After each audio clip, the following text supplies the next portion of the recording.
Salamat sa Kits Angkos sa pre-upholstery dito sa General Santos City. Napakaganda ng gawa nila. Magandang example to mga tol, Brad. At saka napakalinis ng gawa. Dito po may lagayan na din ng damit. Doble purpose po para hindi na magdala ng bag. Yan, lagayan ng damit. Shirt, pantalon sa kabila. Mga damit dito sa kabila. Mga yan.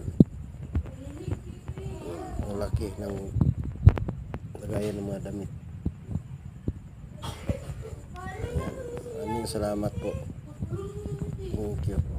Sakit ang course. Thank you kay GR Tagyo. Kits and Coast. Ayan. Sa General Santos City. Upholstery.